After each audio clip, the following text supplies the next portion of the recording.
Une femme se remarie après la mort de son premier mari. Elle avait un enfant avec son premier époux, âgé de 3 ans. La femme emménagea dans la maison de son nouveau mari avec son fils après leur union. Ce deuxième mari était très riche et n'avait pas objecté à ce que l'enfant reste dans sa maison avec sa mère. 1 an plus tard, la femme donna naissance à un autre enfant. Le mari fut rempli de bonheur, mais ses sentiments envers son fils aîné, l'orphelin, commencèrent à changer.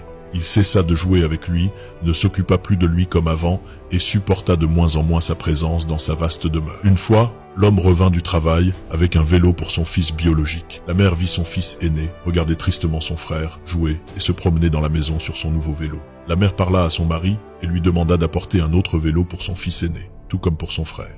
Mais il refusa catégoriquement, disant « Je ne suis pas responsable de lui, et si tu ne cesses pas de parler de lui, je le chasserai de la maison. » La mère, prise de peur pour son fils, accepta la situation, redoutant de le perdre.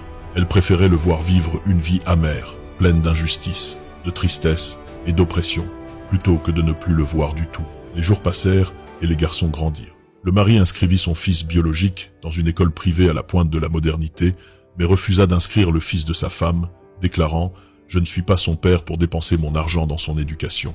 Après tout, il ne me sera d'aucune utilité et ne portera pas mon nom. » La mère lui répondit, en colère, « Oui, il n'est peut-être pas de ta chair et de ton sang, et il ne portera peut-être pas ton nom, mais cela ne signifie pas que tu dois le priver d'éducation et le laisser vivre dans les ténèbres de l'ignorance. N'as-tu pas dans ton cœur un atome de miséricorde et de pitié ?»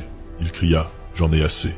Je ne supporte plus sa présence ici et je ne veux plus le voir dans ma maison. » Le garçon s'approcha de sa mère, essuya ses larmes et lui dit en pleurant, « Ne sois pas triste, maman.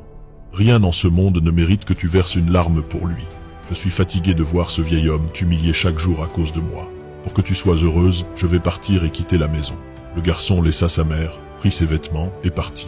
Son cœur s'embrasa et des milliers de questions commencèrent à tourner dans sa tête. Où ira-t-il? Où vivra-t-il? Que mangera-t-il? S'il tombe malade, qui le soignera? Qui prendra soin de lui? La mère leva les mains vers le ciel et dit « Ô mon Dieu, je te confie mon fils orphelin.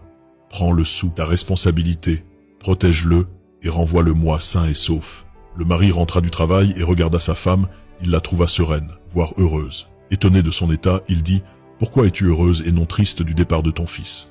Elle sourit et dit « J'ai confié le soin de sa protection et de sa subsistance à celui qui est bien plus capable que toi, à celui qui ne se lasse ni ne se fatigue, à celui qui le protège sans contrepartie.